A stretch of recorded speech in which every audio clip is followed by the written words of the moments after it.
I lived in Skyline Mansion, the most luxurious high-end residential building in the city's core downtown area.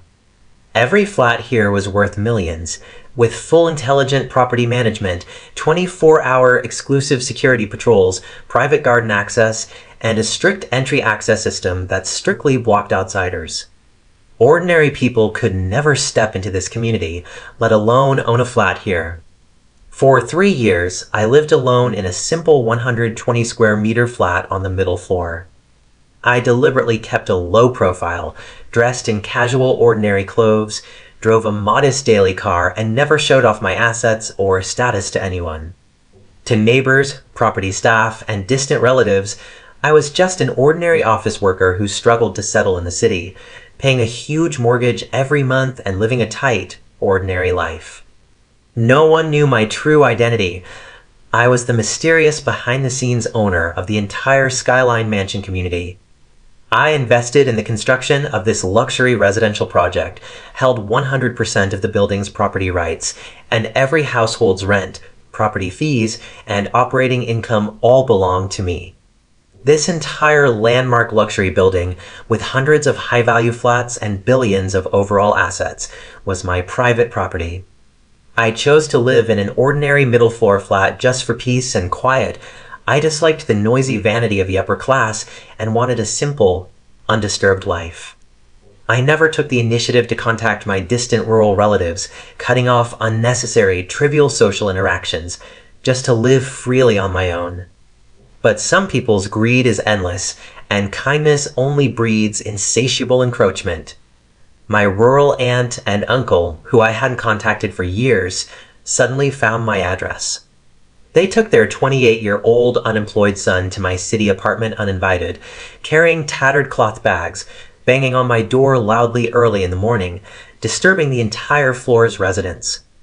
As soon as I opened the door, they squeezed into my house rudely without my permission, sitting casually on my clean sofa, throwing their messy luggage on the floor and making my tidy home a mess in an instant. My aunt looked around my flat with squinting eyes, her face full of calculating greed, and opened her mouth without any politeness. "Niece, we've come all the way from the countryside to see you. Your life is really good. Living in such a big city apartment, living alone and comfortable, no pressure at all." I frowned slightly, holding back my displeasure. "Aunt, uncle, why did you suddenly come here without telling me in advance?" My uncle lit a cigarette casually indoors, blowing smoke everywhere, his tone arrogant and condescending, as if he was born to take advantage of me. "What's there to tell in advance? We're your elders. You've settled in the city and lived a good life, yet you never go back to the countryside to visit us. We have to come to you ourselves." Their son Zhonghao stood aside with his hands in his pockets, looking lazy and incompetent, staring at my decoration and furniture with greedy eyes, completely ungrateful for my reception, only full of covetousness. I originally planned to entertain them for a meal and arrange a hotel for them to stay for one night, sending them off politely the next day. After all, they were elders of my family, and I didn't want to make the scene too awkward. But what they said next completely broke my last trace of family affection. My aunt put away her fake kind smile, sat upright, and directly threw out their shameless purpose for this trip. "Niece, we're here this time mainly for your marriage and your cousin's future. You're 26 years old, stable in work and life. It's time to get married. Your cousin Hao Hao is 28, honest and reliable, and he's just right for you. I've discussed it with your uncle. You marry Hao Hao, and our two families will merge into one. You live in this apartment with Hao Hao, use your city salary to support him, and let him enjoy a good life in the city from now on." I was stunned on the spot, instantly shocked and angry by their ridiculous proposal. Marry Zhonghao. He's unemployed all year round, idle and lazy, with no savings, no job, no future. Why should I marry him? As soon as I finished speaking, my aunt's face turned fierce instantly, pointing at my nose and yelling unreasonably, "What's wrong with Hao Hao? He's a man. He can carry on our family's lineage. You're a girl who will marry out sooner or later. It's your blessing to marry your cousin and take care of our family. You live alone in such a good apartment, earn a good salary, and have no one to rely on. After marrying Hao Hao, he can protect you. Besides, our family has raised you since you were a child. You have to repay us." I couldn't help but sneer. When my parents passed away in an accident, these relatives rushed to divide my family's trivial property, refused to take me in for a day, and even spoke ill of me behind my back. Now that I had a stable life in the city, they rushed over to ask for repayment and force marriage. It was utterly ridiculous. I refused firmly on the spot. "Impossible. I will never marry Zhang Hao. You leave now."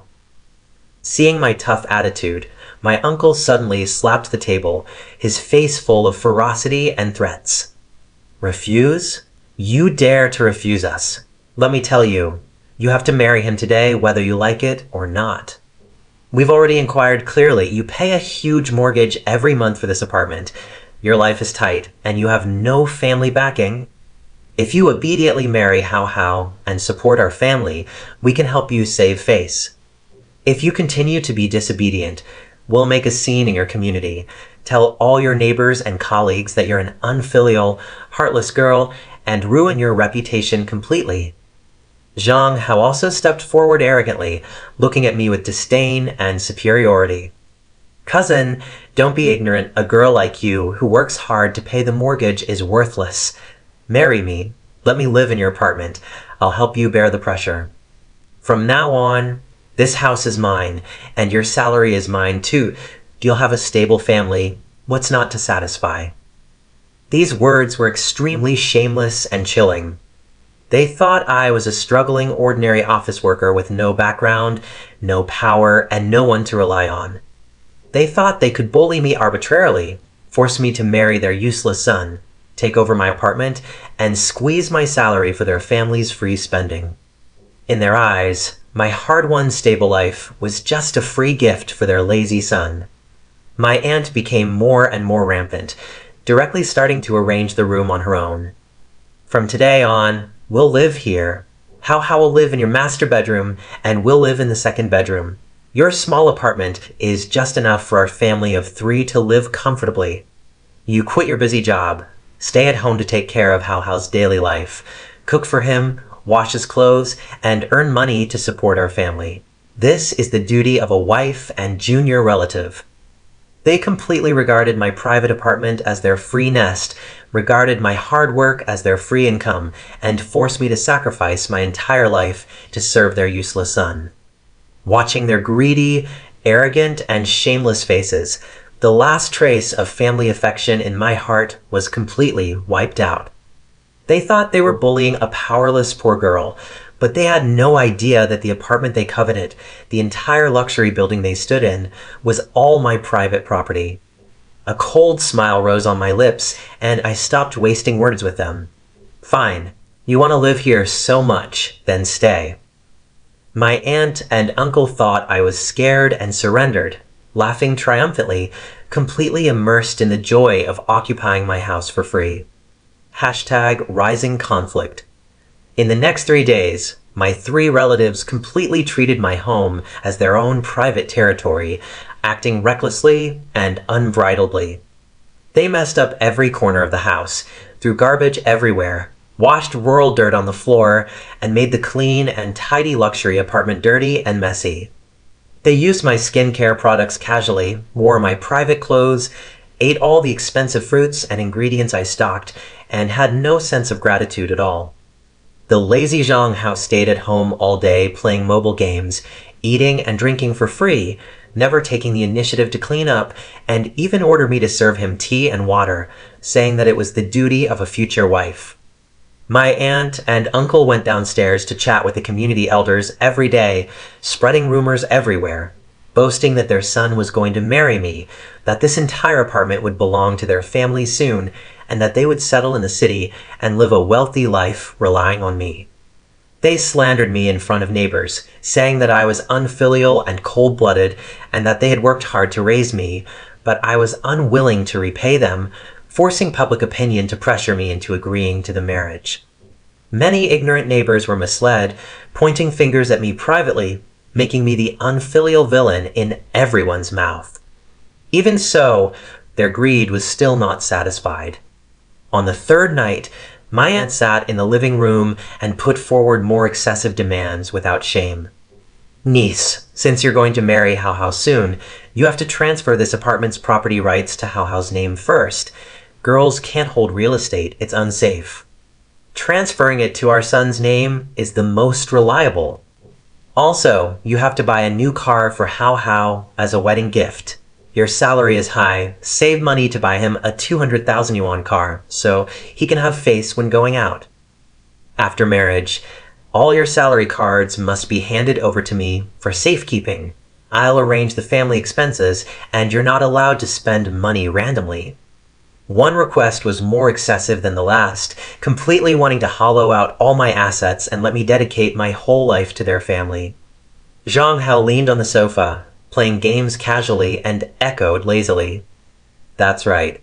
Transfer the house to me tomorrow. After that, you listen to my parents and me, live a good life with me, and don't have any messy thoughts. This is your only way out. Looking at their aggressive and greedy appearance, I completely lost my patience.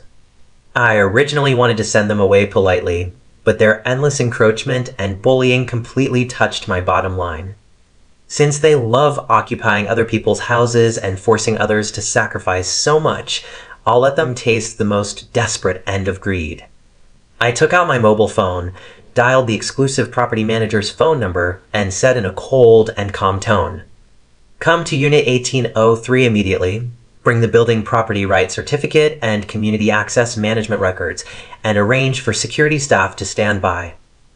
After hanging up the phone, the three relatives looked at me disdainfully, thinking I was calling friends to complain or ask for help, and laughed mockingly. What's the use of calling people? Even if your friends come, they have to admit our family's reasoning. You'd better obediently agree to our conditions, or we'll make you lose all face. I ignored their ridicule, just waiting quietly for the staff to arrive, ready to completely tear off their hypocritical and greedy masks. #explosion. 10 minutes later, the exclusive property manager in formal suit, 3 senior security supervisors, and community management staff rushed to my door quickly, standing respectfully outside the door, waiting for my instructions. The property manager held the official building property right certificate with both hands, bowed deeply to me, and shouted respectfully in front of everyone. "Respected owner, all staff of Skyline Mansion Property Management are here to take your orders." This sound instantly stunned my 3 arrogant relatives on the spot. My aunt and uncle's complacent smiles froze completely on their faces. They stared at the respectful property staff in shock, their bodies stiff and trembling, completely unable to understand the current situation. Zhang Hao also put down his mobile phone in a daze, his lazy and arrogant expression turning into blank panic, staring at me in disbelief. Before they recovered, the property manager immediately opened the official property right certificate and announced loudly and clearly, "All land and buildings of Skyline Mansion, including all residential flats, commercial facilities, and community supporting areas, are fully owned by this lady. She is the sole legal owner of the entire building with 100% permanent property rights." Boom. A huge thunder exploded in their minds. The ordinary struggling niece they had bullied at will, the girl they thought was paying a mortgage and living a tight life, was actually the supreme owner of the entire luxury building. The apartment they tried to occupy for free, the house they wanted to transfer to their son's name, was just one of hundreds of my private flats. Their faces turned pale in an instant, blood fading completely, and their legs trembled so badly that they could barely stand. The arrogance and superiority just now vanished without a trace, replaced by endless fear and regret. I stood calmly in the living room, my cold eyes sweeping over their panicked faces, and opened my mouth slowly, my voice clear and powerful. "You said I pay a mortgage and live a tight life. This flat is my fully paid private property, no mortgage, no loan. You said you want to occupy my house. transfer property rights, and let your son inherit my assets. I sneered coldly, every word hitting their desperate heart. You're not here to recognize relatives, you're here to rob. You break into my private residence without permission, mess up my house, spread rumors to slander my reputation, and force me to marry your useless son to hollow out my property. Your behaviors constitute illegal trespass, reputation infringement, and malicious extortion. The property manager immediately stepped forward and reported. Owner, these three persons have no legal access qualification. They have repeatedly disturbed community order, spread false information, and damaged public and private facilities. We can immediately issue a permanent community blacklist and call the police to record the case. My aunt finally woke up from the shock, her whole body trembling violently. She rushed forward in panic, grabbed my hand, and begged bitterly with tears streaming down her face. Niece, we're wrong. We don't know your identity. We're confused for a moment and greedy. Please forgive your elders. We don't want the house or the marriage. We'll leave immediately. My uncle also lost all his ferocity, bending over repeatedly to apologize, his voice hoarse with fear. Good niece, spare us. We're old and ignorant, talking nonsense. Don't call the police. Don't blacklist us. We'll never dare to pester you again. The lazy Zhang Hao knelt heavily on the ground, his face full of fear and regret, kowtowing repeatedly. Cousin, I'm wrong. I shouldn't be lazy and greedy. I shouldn't force you to marry me. Please let me go. I'll never appear in front of you again. The three people who were arrogant and domineering just now completely lost all their dignity, kneeling and begging in embarrassment in my messy living room, desperate and flustered. #final reversal. I withdrew my hand indifferently, no trace of pity in my eyes. They chose to bully the weak and greedy for ill-gotten gains, and they had to bear the consequences. I gave the final cold order. First, let them clean up all the garbage and dirt in the house thoroughly, restore the room to its original clean state, and compensate for all damaged furniture and supplies. Second, they must go to the community garden where they spread rumors, publicly apologize to all neighbors, clarify all false remarks, and eliminate the bad influence on my reputation. Third, permanently blacklist the three of them from all my real estate communities nationwide. They are prohibited from entering any of my residential and commercial properties for life, and are never allowed to have any contact with me. Fourth, reserve all rights to pursue legal responsibility for their illegal trespass and reputation infringement. If they dare to pester me again in the future, the legal team will directly sue them and demand compensation and criminal accountability. Execute immediately. Yes, owner. The property staff responded respectfully. The three relatives collapsed completely, wailing and begging, but I never softened my heart. They spent the whole afternoon cleaning the house tremblingly, scrubbing every dirty corner themselves, exhausted and covered in sweat, tasting the bitter fruit of their own greed. After cleaning, they had to stand in the crowded community garden, bow their heads, and apologize publicly to all neighbors, admitting their unreasonable forcing marriage, trespass, and rumor-mongering behavior, completely losing all face. All the neighbors were completely shocked when they learned the truth. Everyone knew that they had wronged me before, and all the pointing fingers turned into unanimous contempt for these three greedy relatives. They're too shameless, bullying the kind owner who keeps a low profile. Trying to force a wealthy boss to marry their useless son, this is the most ridiculous greed I've ever seen. Loki is kindness, not weakness. No wonder she lives alone peacefully. She never needs to rely on anyone. After the public apology, the three were directly escorted out of the community by security guards. From then on, they were completely blocked from all my properties, never able to step into any high-end community again. They returned to the countryside in embarrassment and despair, becoming the laughingstock of the whole village. Their dream of occupying a city apartment, relying on me to live a wealthy life, and letting their son take advantage of everything was completely shattered. From then on, no relatives dared to pester me or covet my assets anymore. I stood on the clean balcony, overlooking the bustling city night view, my heart calm and relaxed. I keep a low profile to pursue peace, not to indulge others' greed. I am kind to others, but I never allow anyone to trample on my bottom line and plunder my hard-won life. Weakness will only attract bullying, and proper edge can guard peace. From now on, I will continue to live freely and calmly, no longer compromising for false family affection, no longer tolerating greedy clowns, and firmly holding all my wealth and life in my own hands.